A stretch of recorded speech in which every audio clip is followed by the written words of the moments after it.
예, 오늘 말씀은 역대하 11장입니다. 역대하 11장 유다왕 르호보암의 치적을 이렇게 설명해주고 있는 장입니다.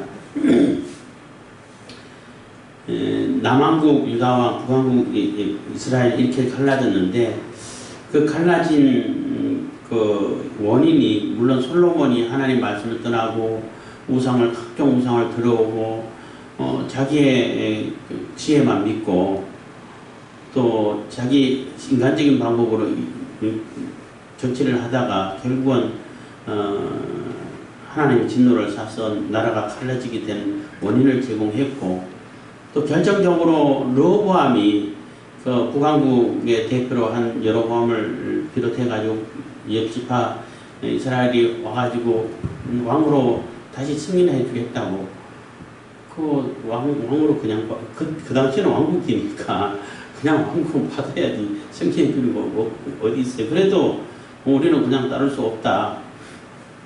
세금도 깎아주고 노역도 적게 해주라. 지금 이 상태로서는 도저히 견디기 어렵고 나라 경영하기도 어렵다. 뭐 이런 얘기를 요구를 한 거죠. 그럴 때 르호보암이 좀 지혜롭게 생각을 했으면 지혜롭게 하고 지금 어떻게 해야 될까? 이러다 나라가 갈라질 수도 있겠다. 지금 뭐 위태위태하다 이런 위기감을 느꼈으면은 그렇게 어리석게 대답을 안 했겠죠. 오로지 내가 왕인데 누구의 승인을 받아야 돼? 이미 왕이 됐는데 이런 마음이 있는데다가 그래도 부르니까 안 갈 수는 없고 가서 들어보니까 뭐 속이 불불 끓는 가운데서 그런 요구를 하니까 막 그들을 한 번에 그냥 이게 징계를 하고 자기 수하에 집어넣으려고 하는 그러한 마음이 있는 상태에서 그 노인들이 지혜 있는 사람들, 그 경륜이 많은 자들이 그 왕이 그들을 잘 섬기면은 그들이 또 역시 왕으로 온전히 받들어서 섬길 겁니다. 그렇게 부드러운 말로 섬기는 말로 대답하세요. 그러니까 세금도 깎아주고 사치하지 말고 노역도 적게 하고 적당히 하면은 충분히 이 나라를 잘 끌어갈 수 있습니다. 라고 이렇게 교훈을 해줬는데 귀에 안 들어오지요. 그래서 자기하고 같이 자랐던 젊은 신하한테 그 불만을 툴툴 털어가면서 얘기하니까 그 왕이 듣고 싶어하는 그것이 막 요즘 말로 하면 사이다 발언이라 해야 되나요? 속을 시원하게 긁어주는 그런 말을 그냥 왕보다 더 세게 강하게 억압을 해가지고 다스린다고 하세요. 한마디로 말하면 그냥 그들을 완전히 그냥 싹 쓸어서라도 내가 왕인 것을 나타내 보이세요 하는 이런 뜻이에요. 그러니까 르호보암 입장에서는 속 시원하다는 거죠. 그게. 근데 그게 나라가 갈라지고 어리석은 대답인데 분별을 못했다는 거죠. 그래서 결국은 나라가 분열이 되고 여로보암을 중심으로 해가지고 북왕국 이스라엘은 떨어져 나가고, 그래서 감독관을 파견했는데 돌로 쳐서 죽여버리고, 그래서 르호보암 왕이 너무나 다급해서 급하게 예루살렘으로 도망와가지고 다시 이제 군사를 소집하고 이렇게 해가지고 그들을 쳐가지고 다시 이제 나라를 온전케 자기에게 돌리려고 군사를 소집한 거예요. 유다와 베냐민에게 그 군사를 모으니까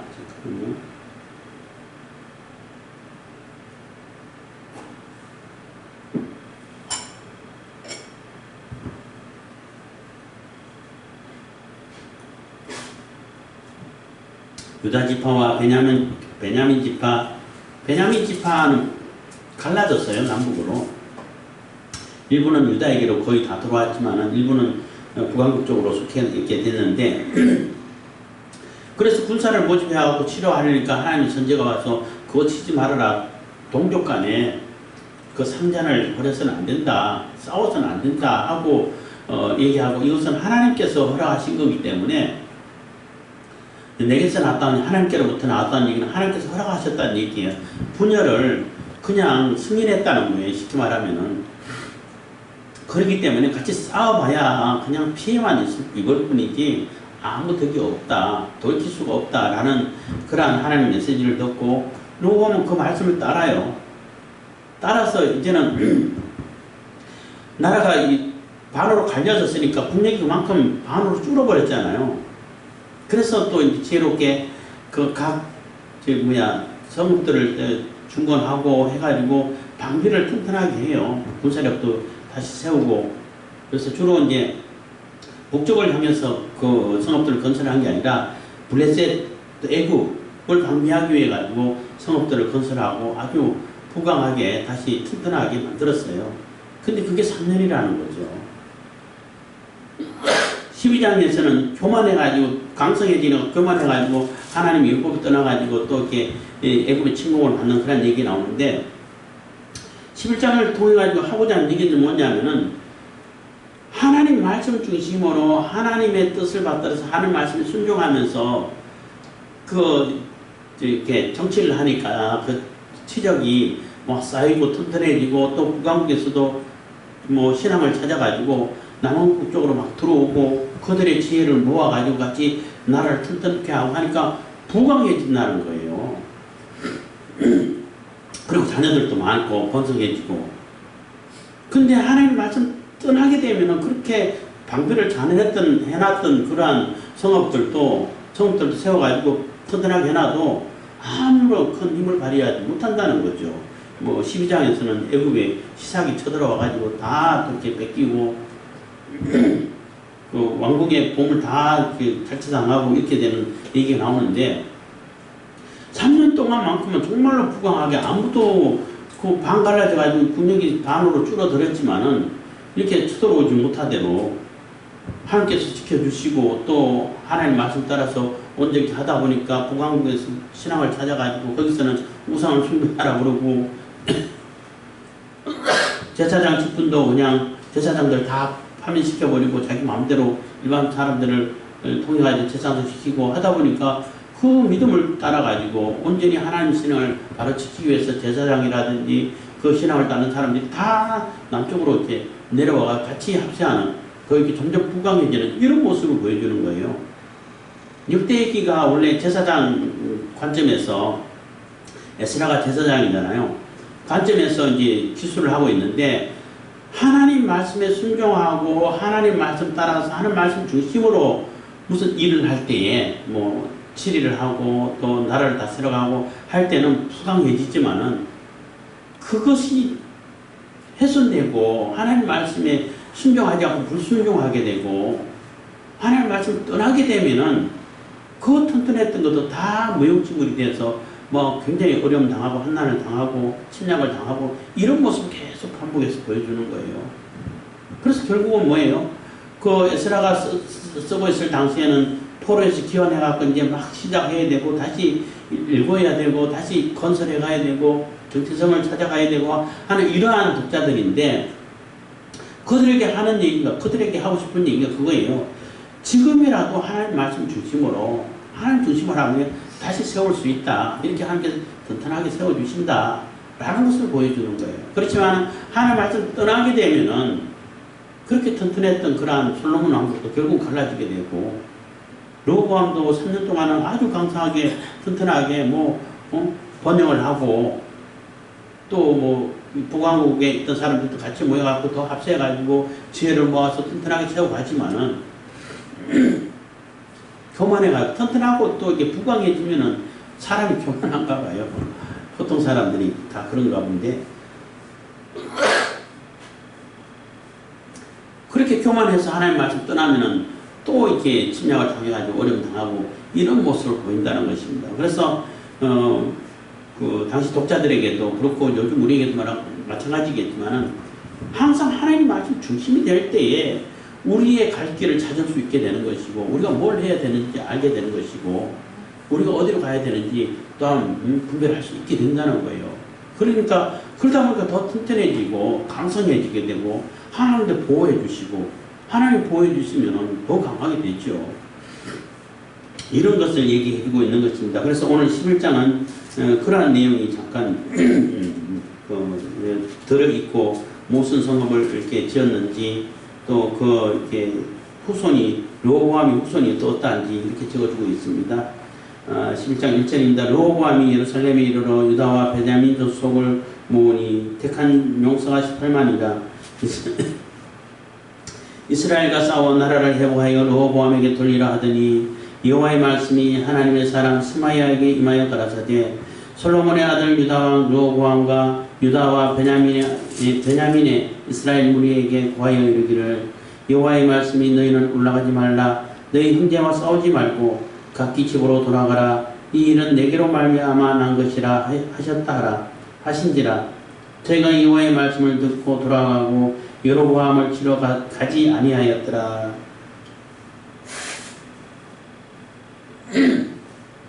그래서 그 싸우려고 군사를 준비했는데 하나님께서 가지 말라고 선제를 통해 가지고 이거는 내게서 나온 거니까 내가 허락한 거니까 가봐야 피해만 있고 다시 집으로 돌아가라 라고 하나님 말씀하실 때 여기서 중요한 것은 저희가 여호와의 말씀을 듣고 돌아가고 여로보암을 치러 가지 아니하였더라 한 얘기가 중요한 거예요. 여호와 하나님 말씀을 들었다는 거예요. 듣고 순종했다는 거예요. 그게 중요한 겁니다. 하나님 말씀 듣고 순종하느냐 안 하느냐 그게 우리의 이렇게 생사를 결정하고 성공과 실패를 결정하게 되고 또 승리를 결정하게 되고 패퇴를 결정하게 되고 하게 되는 겁니다. 하나님 말씀에 순종할 때에 우리에게 희망이 있는 것이고 우리에게 복된 복지가 이루어지는 것이고 우리가 성공이 있어지게 되는 것이고 우리가 찬란한 그러한 미래를 이렇게 약속할 수 있게 되는 겁니다. 근데 하나님 말씀 듣지 않으면 그러니까 지금 르호보암은 하나님 말씀대로 안 듣고 지 욕심대로 지 기분 따라가지고 함부로 얘기하다가 나라가 갈라져 버렸잖아요. 그러한 상태로 있었지만은 그런 상태에 있었다 할지라도 지금이라도 하나님 말씀 들으면은 또다시 회복되고 강성하게 되고 하나님 말씀에 순종해서 거기에 대한 하나님 은혜가 임한다는 거예요. 그러니까 포로로 돌아왔던 귀환했던 사람들도 지금이라도 하나님 말씀대로 살면 이게 되는 거죠. 이런 강조점이 있어지는 겁니다. 5절입니다. 르호보암이 예루살렘에 거하여 유다 땅에 방비하는 성읍들을 건축하였으니 그래서 방비하는 성읍들을 급하게 건축할 수밖에 없는 거죠. 그래서 국력이 반으로 줄었으니까 준비를 하고 대비를 해야 된다는 겁니다. 그게 지혜죠. 하나님께서 주신 지혜라고 말할 수 있습니다.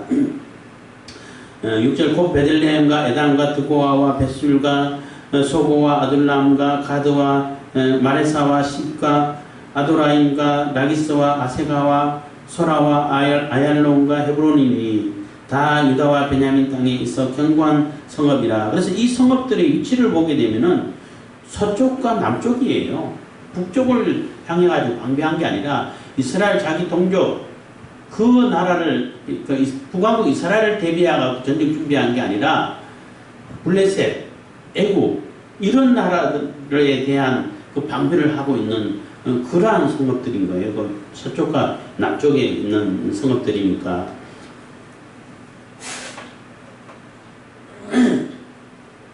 11절입니다. 르호보암이 이 모든 성읍을 더욱 견고케 하고 장관을 그 가운데 두고 양식과 기름과 포도주를 저축하고 그래서 불량민을 다 저축하고 그 관리인들을 또 다 두게 됐다는 거죠. 그 성을 관리할 수 있는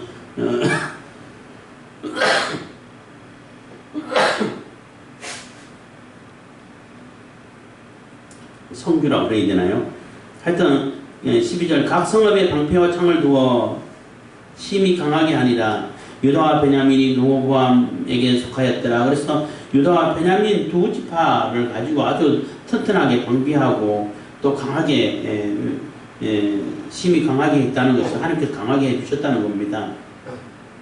13절 온 이스라엘의 제사장과 레위 사람이 그 모든 지방에서부터 르호보암에게 돌아오되 레위 사람이 그 형리와 산업을 떠나 유다 예루살렘에 이르렀으니 이는 여로보암과 그 아들들이 저희를 패하여 여호와께 제사장의 직분을 행치 못하게 하고 여로보암이 여러 산당과 순념소 우상과 자기가 만든 송아지 우상을 위하여 스스로 제사장을 세움이라. 그래서 여로보암이 그 베델과 단에다가 송아지 우상을 세워놓고 이제 지금 이 송아지가 너희들을 이끌어낸 여호와다 이렇게 왜곡시켜가지고 이제 예루살렘에 갈 필요 없다. 예루살렘에 가서 자꾸 제사하게 되면은 결국 나중에 여로보암에게서 나라가 그 로보암으로 다 넘어가 버릴 거 아닙니까? 이런 염려를 해가지고 그러한 이게 꼼수, 요즘만 하면 꼼수죠. 꼼수를 부린 거예요. 그러다 보니까 정상적인 제사장, 여호와 하나님 챙기는 제사장은 저게 무슨 여호와 하나님이야? 좀 우상이야. 이렇게 반발할 거 아니에요. 저거는 하나님께 죄를 짓는 것이지 옳지 않은 거야. 이렇게 반발하게 되니까 아예 제사장을 다 파면시켜 버렸어요. 레위 사람들을 중심으로 한 레위 사람이 제사장 직분이 있으니까.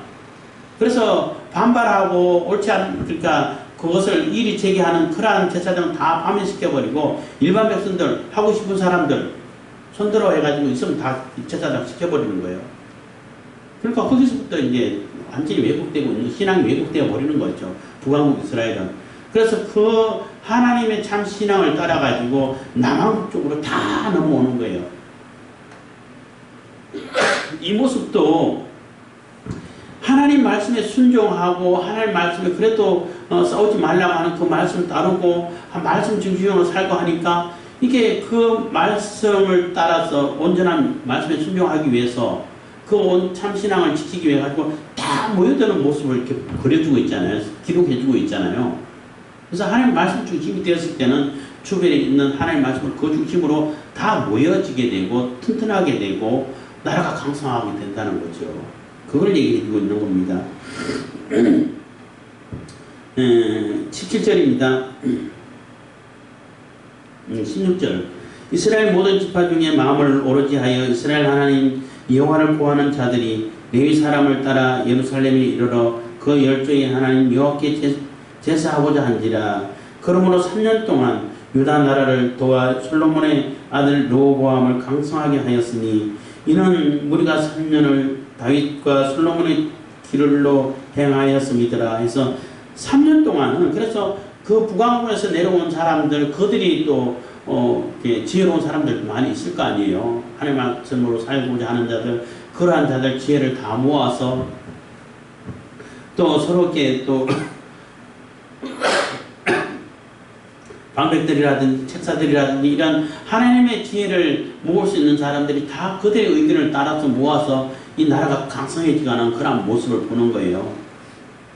뭐 지혜라고 얘기하면은 또 공산주의자들이 잠깐 하게 되는데 공산주의자들이 망할 수밖에 없고 실패할 수밖에 없는 이유 중에 하나는 여러 가지 이유도 많이 있겠지만은 원리가 원리 자체가 안 맞아요. 안 맞는데 그리고 가장 큰 이유 중에 또 하나가 뭐냐면은 그 머리 쓰고 사상을 얘기하고 또 발전적이고 창의적이고 창조적이고 이러한 지혜로운 자들 다 죽여버려요.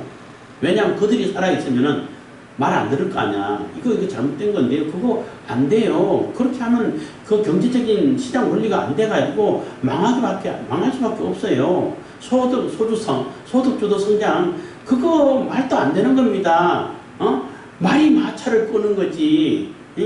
왜 맨날 말이 마차를 끌어야 돼? 마차가 말 끄면 안 돼? 마차가 말 끌고 해. 이런 얘기밖에 안 되는 거예요.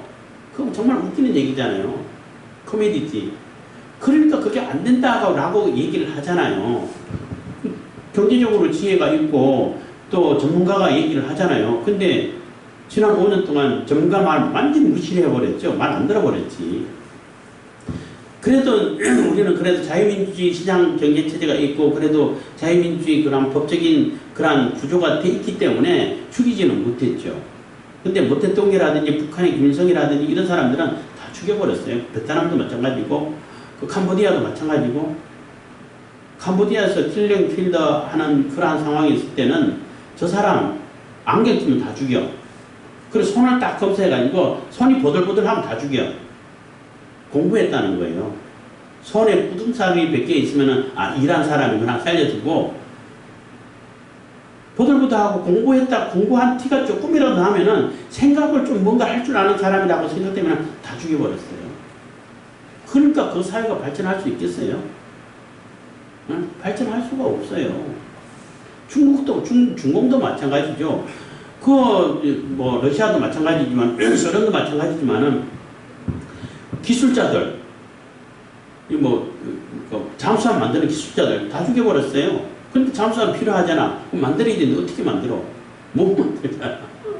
그래서 뭐 엉망으로 하고 뭐 하다가 그래서 나중에 다시 이제 찾아오고 뭐 이런 과정이 있었다고 그러는데 그들이 가장 큰 실수 중에 하나가 발전할 망할 수밖에 없는 이유 중에 하나가 그런 머리 쓰는 사람들, 지혜로운 사람들 다 죽여버린다는 얘기예요.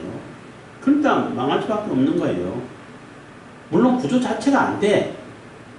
그러니까 얼마나 어리석었냐 하면 맨날 내부마다 예를 들지만은 모태똥이가 이 시찰하다가 참새가 곡식 나라를 쫙 먹는 거 보고 저 참새 나쁜 새야 다 죽여. 참새가 있기 때문에 풍년이 드는 거예요. 참새는 곡식 나달도 쫙 먹지만은 그보다 더 좋아하는 게 벌레를 더 좋아해요. 고기를 더 좋아한다고.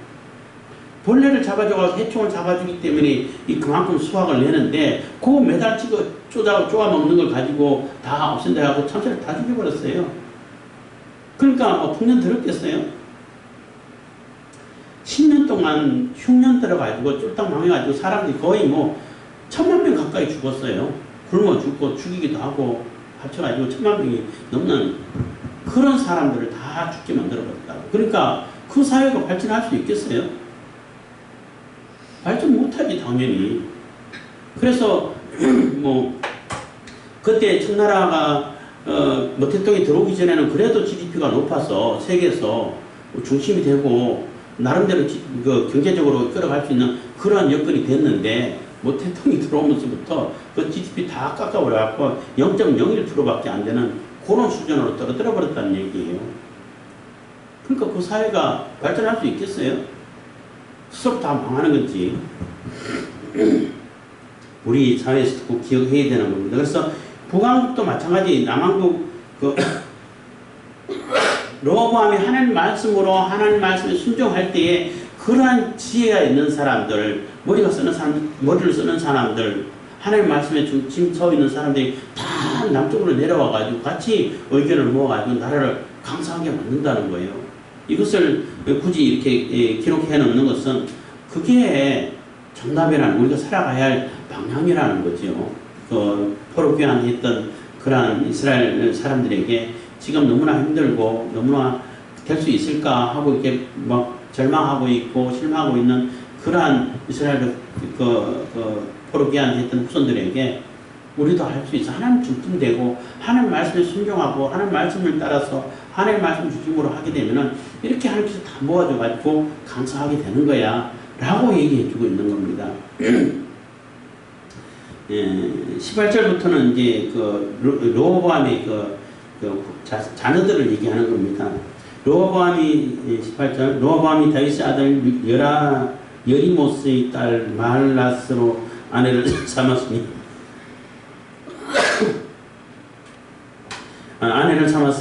마할라스는 이새의 아들 엘리압의 딸 아비하일의 소생이라. 어쨌든 사촌간이라는 얘기예요. 그가 아들들 곧 요수와 스마랴와 삼을 낳았으며 그 후에 압살롬의 딸 마아가에게 장가 들었더니 저가 아비야와 맏대와 사사와 슬로밋을 낳았더라. 로보암이 아내 18과 첩 60을 취하여 참 많죠. 아버지 솔로몬보다는 조금 적어요. 근데 이게 바람직하지는 않지만 그만큼 번성했다는 것을 얘기해주고 있는 겁니다.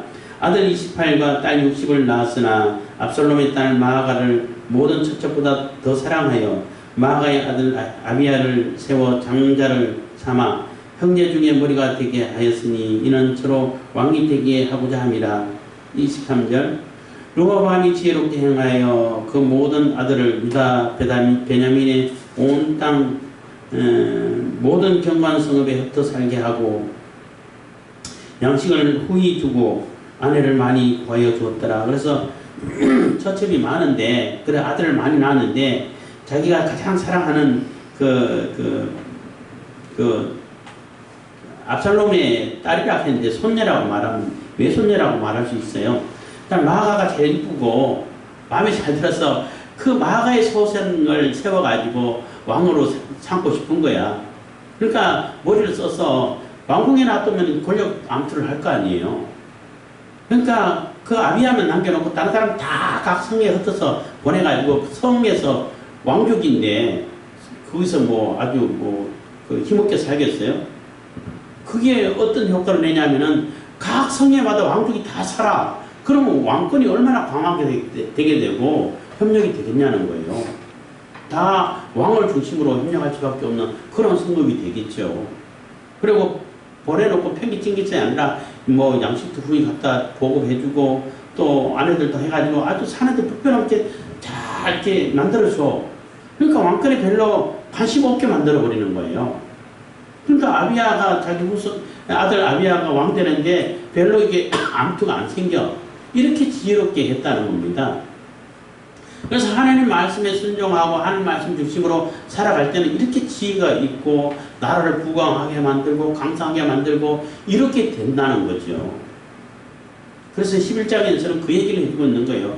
그래서 뭐 자기 뭐 후손도 번성이 그때는 번성이 아주 큰 복이라고 말할 수 있는 시대니까 나라도 강성해지고 또 자기 왕족이라고 해야 되나요? 왕의 가문도 아주 왕의 후손도 번성하고 그 후손이 번성하면은 이 권력 암투가 있을 거니까 지혜롭게 해서 그 권력 암투가 생기지 않도록 다 각성에 보내가지고 거기서 아주 뭐 불편함 없게 거기서 각 그 성읍에서는 또 그 왕족이 또 왕노릇 할 거 아니에요. 그렇잖아요. 그렇게 하다 보니까 이게 왕권의 그 권력 암투도 안 생기고 이렇게 지혜롭게 실행했다는 거예요. 그게 3년 동안 3년밖에 안 갔어요.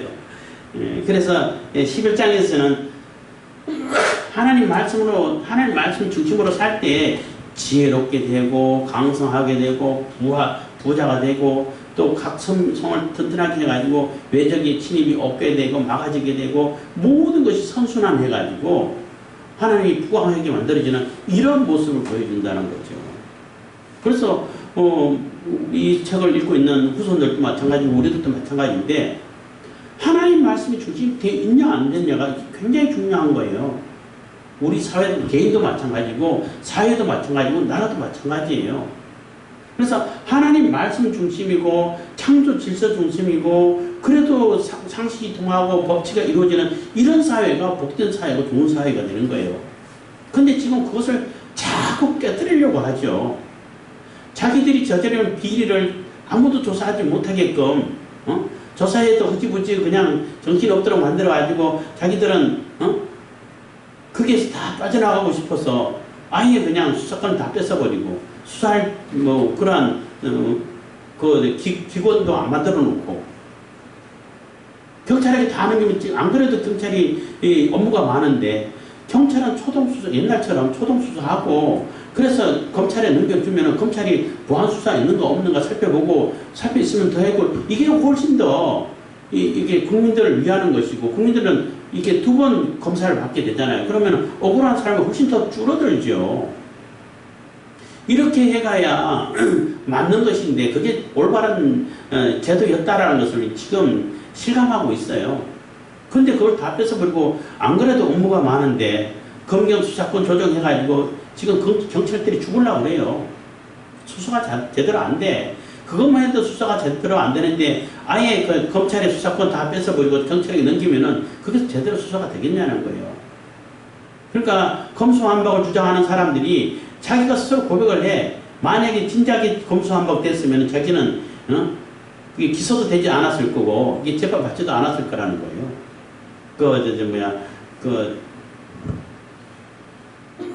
울산 선거 개입해가지고 완전히 조작해가지고 그래서 유죄 판결 받고 하는 그런 과정이 없었을 거라는 거지. 그러니까 결국은 자기들이 그 죄를 아무도 들춰내지 못하게 만들기 위해서 만든다는 얘기밖에 안 되잖아요. 스스로 고백하는 거예요.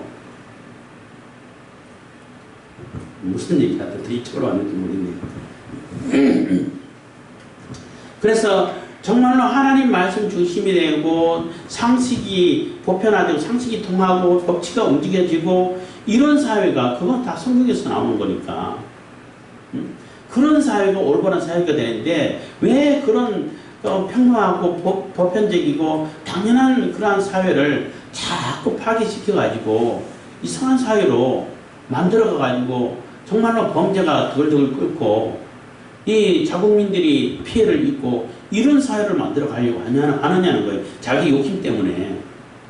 그렇기 때문에 우리가 깨어 있어야 되고 우리도 항상 말씀 중심으로 살아야 되겠지만은 이 우리나라도 이 사회도 하나님 말씀 하나님 말씀 중심으로 움직여 갈 수 있도록 이게 시스템이 돌아갈 수 있도록 체계가 딱 정리될 수 있도록 이렇게 만들어 가야 된다는 겁니다. 그래야 우리 사회가 올바른 사회가 되고 정말로 사람이 인권이 보장되고 이 사회가 온전한 사회, 부강한 사회가 된다는 거죠. 그것을 얘기해 주고 있는 거예요. 그래서 우리도 늘 하나님 말씀 중심으로 또 하나님 율법, 하나님께서 주신 그런 법을 중심으로 법치가 움직여지는 상식이 통하는 그러한 사회가 될 수 있도록 여러분들 기도해 주시고 스스로도 노력할 수 있길 바라겠습니다. 기도하겠습니다. 사랑해 주신 감사합니다. 이 시간에 노래 볼배 주시면 감사드립니다.